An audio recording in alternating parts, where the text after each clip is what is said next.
একটা পাকা আম দিয়ে খুব সহজেই ঘরেতে বানিয়ে নেব সুস্বাদু একটা সন্দেশ, যেটা বানানো ভীষণ সহজ।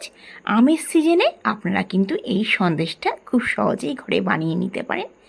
নমস্কার বন্ধুরা, বেঙ্গলি নাগরাতে আপনাদের সবাইকে স্বাগত। আজ আমি আপনাদের দেখাবো একটা হালকা সন্দেশ, যেটা খেতে কিন্তু অসম্ভব লোভনীয়। একবার কিন্তু আপনারা ঘরেতে বানিয়ে দেখতে পারেন। একবার বানালে আপনাদের বারবার বানাতে ইচ্ছে হবে। তা চলুন আমি কিভাবে ঘরেতে এই সন্দেশটা বানিয়েছি আপনাদের সামনে দেখাবো।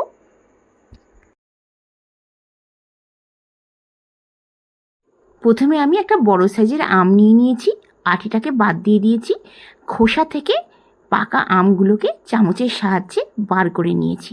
তারপরে মিক্সার নিয়ে ওইটাকে আমি ভালো করে ফাইন পেস্ট করে নেব।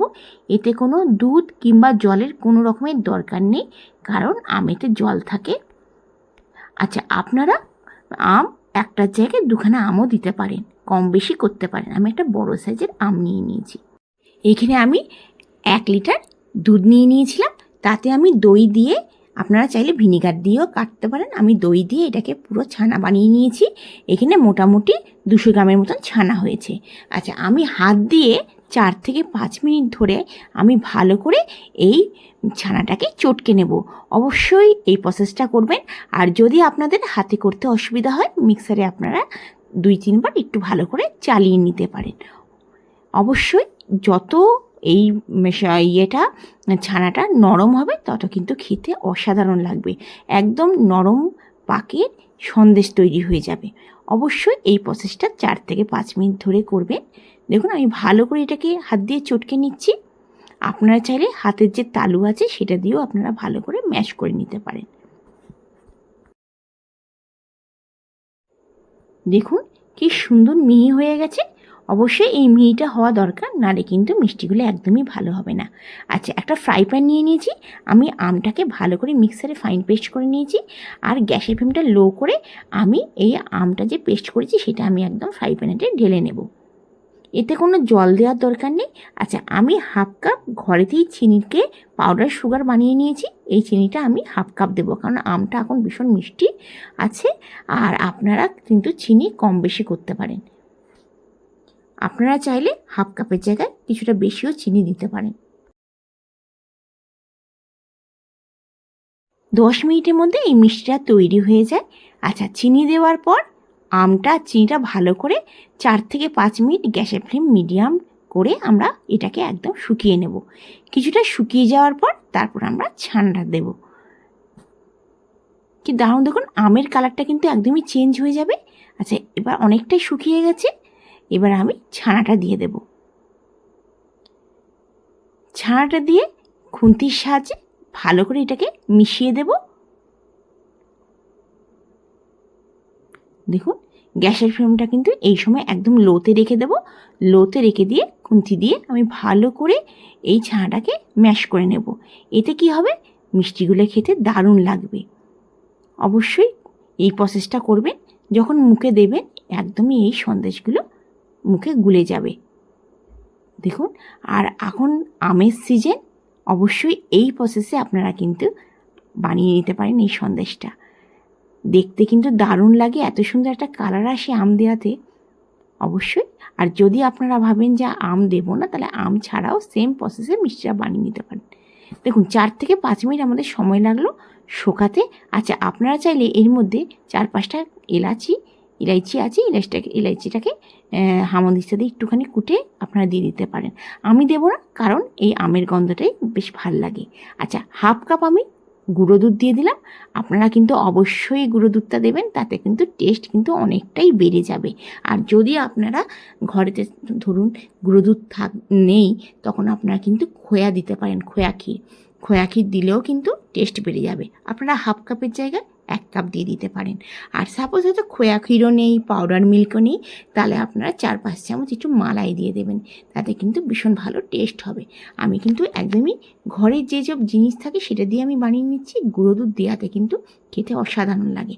আমি হাফ কাপ গুঁড়ো দুধ মিশালাম। আমি কিন্তু গ্যাসের ফ্লেমটা লো রেখে 7-8 মিনিট ধরে আমি এটাকে একদম নাড়াচাড়া করে নিচ্ছি। এটা কিন্তু একদমই গ্যাসের ফ্লেম হাই করবে না, তাহলে কিন্তু লেগে যাবে, মিষ্টিগুলো খেতে একদমই ভালো লাগবে না। দেখুন, আমি ভালো করে এটাকে মিশিয়ে নিচ্ছি। মোটামুটি হয়ে গেছে। আর 1 থেকে 2 মিনিট আমি নাড়াচাড়া করে নেব। দেখুন এই ননস্টিকের তাওয়া থেকে উঠে আসছে, তার মানে মিষ্টিটা একদম পারফেক্ট আছে। কোনো সময় আপনাদের বিকালবেলা মিষ্টি খেতে ইচ্ছে হলো কিংবা লোকজন এলো, আপনারা কিন্তু এই আমের সিজনে এই মিষ্টিটা বানিয়ে নিতে পারেন। দেখতে কিন্তু অনেকটাই সুন্দর হয়, কালারটা এত সুন্দর আসে, একটা হালকা ইয়েলো টাইপের একটা কালার আসে, অসাধারণ লাগে দেখতে।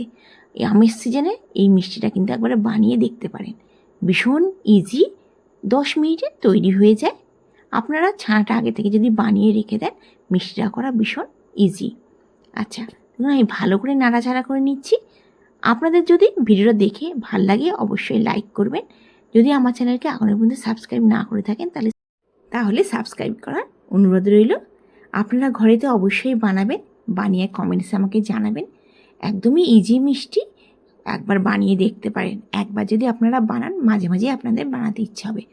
এই আমের সিজনে তো বানাতে ইচ্ছেই হবে।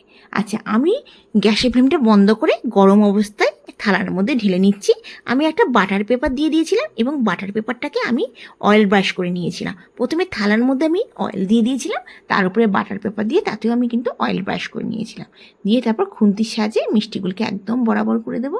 এই কাজটা কিন্তু একদম গরম অবস্থায় করবেন, তাহলে মিষ্টিগুলো ভালো করে জমে যাবে।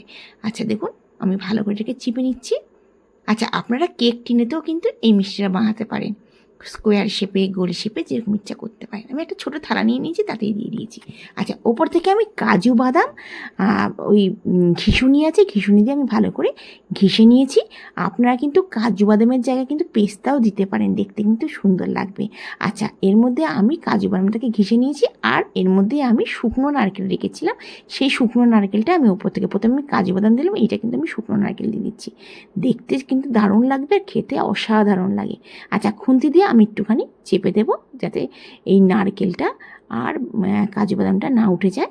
দেখুন, এবার আমি এইটাকে 1 ঘন্টার জন্য ফ্রিজে রেখে দেবো। অবশ্যই ফ্রিজে রেখে দিতে পারেন, তাহলে এটা একটু অনেকটাই শক্ত হয়ে যাবে। আমি এটাকে আর ফ্রিজে রাখিনি, আমি আধা ঘন্টার জন্য বাইরে রেখে দিয়েছিলাম। আমি এটাকে কেটে নেব, যেরকম শেপে দেওয়ার ইচ্ছা। বরফি শেপে দিলেও দেখতে ভালো লাগবে, স্কোয়ার শেপে দিলেও দেখতে ভালো লাগবে। আমি স্কোয়ার শেপে কাট করে নিচ্ছি। আপনাদের আজকের রেসিপিটা কেমন লাগলো অবশ্যই জানাবেন। যদি ভালো লেগে থাকে অবশ্যই আমার চ্যানেলকে সাবস্ক্রাইব করার অনুরোধ রইল। আপনারা আমার ভিডিওটা কোথা থেকে দেখছেন জানালে ভীষণ আমি খুশি হব। আপনারা ভালো থাকবেন, সুস্থ থাকবেন এই কামনা করে আজকের রেসিপিটা শেষ করছি। খুব ইজি হয়েছে, দেখুন আমি বানিয়ে ফেললাম মিষ্টিটা। আবার আসবেন নতুন দিনে নতুন ভিডিও নিয়ে। ধন্যবাদ।